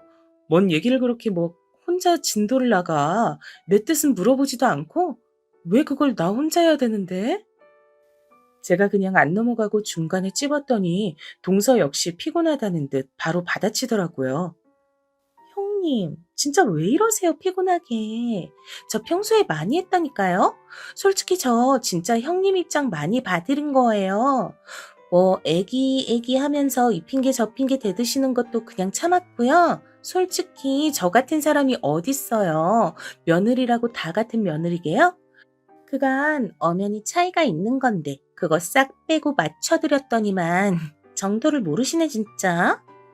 여기서 저는 뭔 말인지 알아들을 수는 없었으나 이게 굉장히 기분 나쁜 흐름이란 자각은 있었어요. 그러니 안 참고 물었고요. 며느리라고 다 같은 며느리라니 동서 뭔 말을 하고 싶은 거야 지금? 알아듣게 똑바로 말해. 진짜 민망하다 민망해. 이런 걸 제 입으로 얘기를 해야 되는 거예요? 아님 이 악물고 모르는 척 하시는 거예요? 진짜 솔직히 형님네랑 저희 집 차이도 좀 있고 형편도 다르고 그런 와중에도 제가 다 맞춰드리고 하지 않았어요? 근데도 갈수록 뭔 애기 핑계를 대고 빠지질 않나 우리 집까지 와서 우리 부부 상황 보고 훈술 두질 않나 저도 이제 참기 힘드네요. 저는 이때 머리가 띵하더라고요. 아무리 사람이 각각 다르다지만 같은 상황을 두고 이렇게까지 입장이 벌어질 수 있는 건가요? 제가 사연을 보낸 것도 도무지 제가 뭘 그렇게 잘못한 건지 이해가 안 돼서예요. 동서의 저 말만 들으셨을 때 그렇게 못된 형님인 것처럼 느껴지시나요? 뭐라고? 집 형편? 뭐 훈수? 와, 동서는 지금 대체 뭔 말을 하고 있는 거야 정말? 그게 진짜 이유야? 답답해. 이러니까 대화가 안 되죠. 꼬박꼬박 윗사람 대우해주고 했더니 진짜 답이 없네. 차이란 말을 몰라요? 한글 모르시나 진짜? 아니 아파트만 봐도 답 나오잖아요. 사는 환경 보면 답 나오는 거지. 맨날 무리해서 뭐하고 징징대는 집이랑 쪼들리는 거 없이 멀쩡히 사는 집이랑 같냐고요. 그럼 제가 그동안 다 배려하며 행사도 넘어가줬더니 뭘 꼬치꼬치 따지시는 거예요 진짜. 전 너무 황당하다 못해 순간적으로 이렇게 다다다 말로 얻어맞은 게 너무 분하더라고요. 이야, 내가 지금 환경까지 싸잡아서 이런 말 들어야 돼? 뭐? 무리를 해서 뭘 징징대? 동서, 진짜 그 말에 후회가 없어? 제사 하나 때문에 지금 연이라도 끊을 생각이야? 그런데 동서는 진짜 마치 메롱하고 놀려대듯 이죽거리면서 절 약올려대더라고요. 어머, 무서워라. 지금 말로는 안 되니까 윽박 지르시는 거예요? 형님이야말로 뭔 제사 음식 하는 거 갖고 이렇게 핏들 세워요. 하라면 그냥 하면 되는 거지. 그냥 본인 환경이랑 이런 거 순응하고 사세요. 머리 아프게 싸울 생각 하지 말고. 나 지금 동서가 한 말들을 그냥 넘길 수가 없겠는데. 환경인의 차이네. 제사 하나 갖고 집 사는 형편까지 끌고 와서 이상하게 만든 사람이 누구야? 나 이거 그냥 못 넘어가. 어머니한테도 말씀드릴 거야. 와, 그깟 아파트 갖고 뭐? 답이 나와? 그러자 동서도 이때부터 말이 더 세지더라고요. 제가 어머니한테 말한다고 했으니 팍 예민해진 거예요. 얘기하려면 얘기하세요. 뭐 그거 무서울 거 있나요? 저야말로 할 말 많죠. 그리고 아파트가 왜요?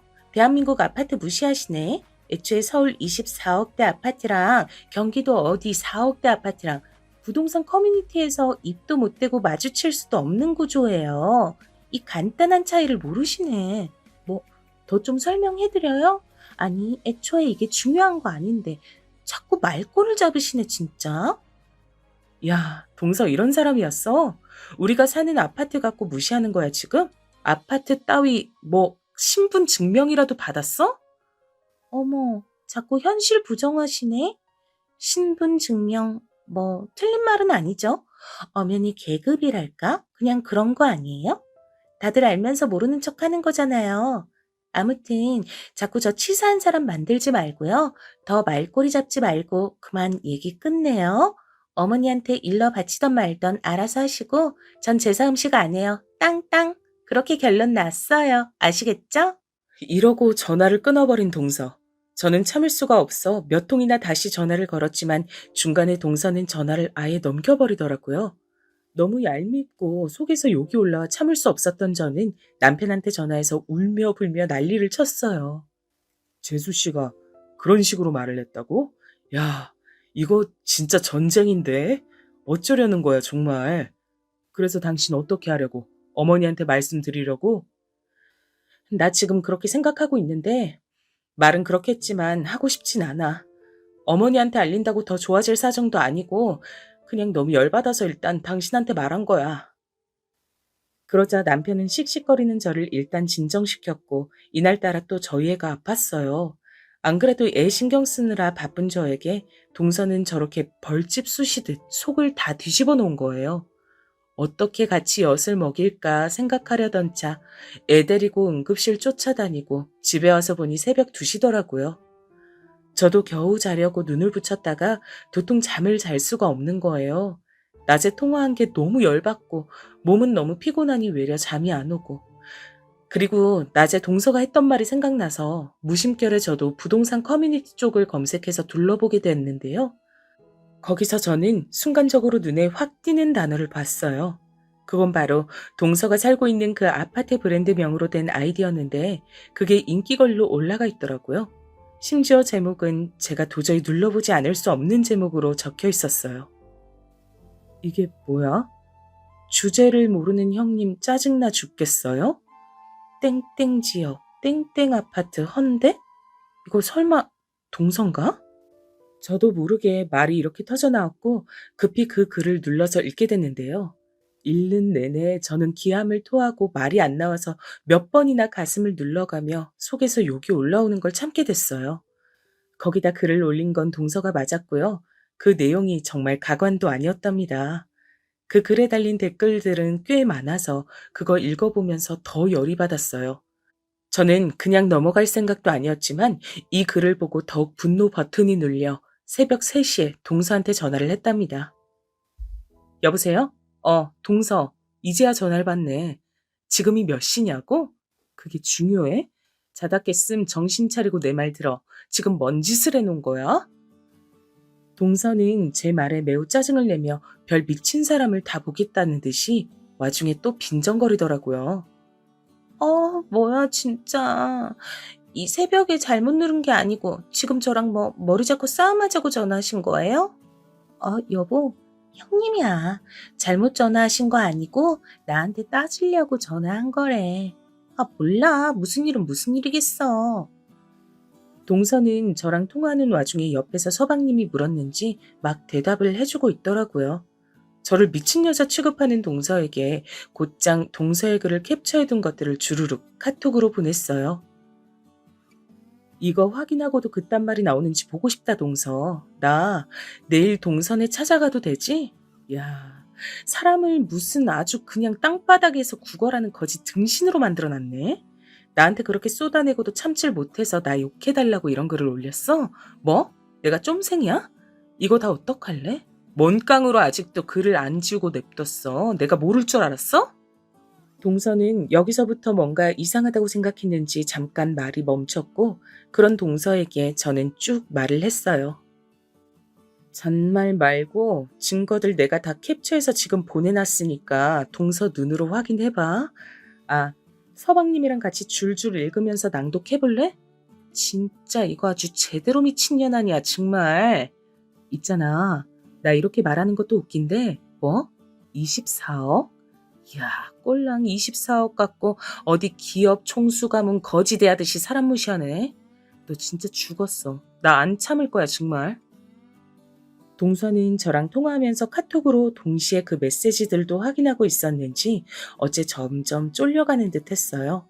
대답 없이 숨 들이키는 소리만 들리더라고요. 내가 진짜 별 얘기를 다 하고 산다 싶은데 결론부터 말할게. 있잖아, 나 90억대 아파트 있어. 왜 거기서 안 사냐, 거짓부령이냐 할까봐 어떻게 뭐 등기 친거라도 갖고 가서 보여줘야겠다. 내 명의로 된 거 똑똑히 손가락으로 짚어가면서 보여주고 싶네, 정말. 내가 왜 이딴 짓까지 해야 돼? 저런 정신병자 같은 글을 보고 나도 똑같이 해줘야 되는 거 맞는 거지? 그러자 동서는 여기선 지도 놀랐는지 뭔가 바로잡고 싶었는지 조그맣게 따져 묻더라고요. 90억대요? 아니, 그건 좀... 왜? 뻥 같지? 아, 나보고 뭐라 적어놨더라? 느지막이 결혼해서 돈 없이 아주버님한테 빈대처럼 붙어서 경기도 4억짜리 아파트 황송하게 사는 주제에 맨날 지 멋대로 행동하고 애 낳았다고 유세 부리고 제사도 쓱 빠지려고 하고 요즘 시대가 어떤 시대인데 그지로 시집 왔음 닥치고 제사도 맡아서 할 것이지 뭐? 친정 부잔데도 도리 다 하고 사는 동서한테 내가 훈수지를 감히 뒀다고? 야, 이거 진짜 미친년 아니야, 정말. 저는 이쯤 되니 건너방에 애가 깨는 것도 신경을 못 쓸 정도로 완전히 이성을 잃어버린 거예요. 제 목소리가 점점 커지고 원래 같으면 동서도 맞받아쳐서 싸울 만도 한데 일단 지가 해놓은 짓 그리고 제 명의 아파트 얘기를 들으니 적극적으로 받아치진 못하더라고요. 나 진짜 분해서 못 참겠어서 지금 동선에 차 몰고 가서 다 쥐어 뜯어놓고 싶은데 일단 날 밝기까진 참아보는 거야. 내일 어머님 댁으로 와. 잔말 말고 묻지도 따지지도 말고 당장 쳐와. 알았어? 전화 끊어. 그러고 저는 전화를 끊어버렸고 동선은 그 뒤로 전화를 두어 번 걸었지만 저는 받지 않았어요. 다음날 아침 저는 남편에게 이 상황들을 다 말했고 곧장 시댁으로 건너가게 되었답니다. 어머니는 안절부절 못하면서 또 뭔 일이냐고 하시는데 그 반응이 저를 또 화나게 하더라고요. 아니, 뭔 일인데 아침 대바람부터 휴일날에 이렇게 다 불러 모아. 큰애 너는 또 갑자기 왜 그러고 작은 애랑 둘이 잘 말해서 해결할 일이지 이렇게 사람들 모아두고 싸울 일이냐? 내 참. 어머니, 동서 곧 도착한다고 했으니까 그때 다시 얘기해 주세요. 그리고 지금 얘기 들어보지도 않으시고 자꾸 저만 탓하듯 말씀하시는데 저 쌓인 거 엄청 많아요. 계속 일방적으로 동서 편드실 거면 전 이 집 앞으로 안 오겠습니다. 이 말에 남편을 비롯하여 어머니, 아버님까지 눈이 휘둥그레졌고 평소 늘 네 하고 대놓고 큰소리하지 않던 저라서 약간은 놀래시는 것 같았어요. 그렇게 불편한 침묵이 있는 가운데 동서와 서방님이 도착했고 동서는 들어서는 순간부터 저를 못마땅하게 한편으론 슬쩍 기죽은 눈으로 쳐다보더군요. 동서 여기 앉아. 아, 이거 제가 나눠드릴 테니까 다들 보세요. 아침에 이거 뽑아오느라 늦은 거예요. 저는 준비한 종이들을 쫙쫙 돌렸어요. 그건 동서가 부동산 커뮤니티에 저를 갖다가 돈도 없는 그지가 시집왔다고 적어둔 글, 그 밑에 달린 저를 똑같이 욕하는 댓글들을 전부 캡처해서 문서로 인쇄해온 글이었어요. 받자마자 동서는 안색이 변했고 어쩔 줄 모르는 얼굴로 저를 노려보다가 주변을 쳐다보다가 지 남편 반응이며 어머니, 우리 남편 얼굴까지 싹 살피더군요. 아, 그리고 이건 동서한테 주는 특별 선물. 받아봐. 얼른 눈으로 확인해봐. 저는 제 앞으로 되어 있는 아파트 서류를 파일로 건넸고 동서는 받기 싫은 모양새였지만 억지로 손에 쥐어줬어요. 이런 짓까지 하고 싶지 않았는데 좀 제대로 눈 있으면 봐봐. 이거 이 동네 아파트 내 이름으로 되어 있는 거 눈 있음 보이지? 내가 뭐 그지? 아니 이런 거 없다고 해도 그지 내 뭐네 하고 부르는 게 말이 된다고 생각해? 동서는 그깟 20억대 푼돈 나는 아파트 살면서 그렇게 그거 믿고 갑질한 거였어? 친정재산들 한번 이 자리에서 제대로 까볼래? 그러자 어머니도 옆에서 곁눈질로 보시더니 입이 세로로 쭉 벌어지면서 놀라시는 어투더라고요. 저는 그걸 놓치지 않고 바로 어머니한테도 따졌어요. 어머니, 아파트 수준이 계급이라면서 동서가 저를 무시했어요. 지금 받아보신 글도 동서가 쓴 글이에요. 어머니는 이거 어떻게 생각하시는데요? 제가 가타부타 말할 일도 없었지만 저 시집와서 인테리어 비용도 다 냈고요. 간간히 집에 일 있을 때 제 돈으로 부담했어요. 이건 저희 친정에서 제 명의로 해주신 아파트고 능력이 안 되는 집이 아니라고요. 그런데 동서처럼 꼭 이렇게 드럽게 돈 흔들어내며 생색내고 사람 깔아뭉개는 거 진짜 못 당해 먹겠더라고요. 어머니는 숙연해지셔서 제 눈치만 보셨고 전 곧장 서방님을 향해 물었어요. 서방님, 그 글 보셨죠? 제가 웬만하면 우리 남편이랑 다 소중하게 여겨서 다들 잘 살길 바라는 마음으로 중재도 하고 노력했는데요. 서방님 와이프랑 저는 이제 얼굴 보고 살긴 힘들 것 같아요. 두 분이 알아서 하시고 본인 와이프가 이런 가치관을 갖고 형네 부부 개무시한다는 거 잘 알아두시길 바래요. 모르진 않으셨을 것 같지만. 완전히 이 분위기 안에 동서는 마치 개밥의 도토리 같은 존재가 되었고 저는 어머니, 아버님 향해서 말했어요.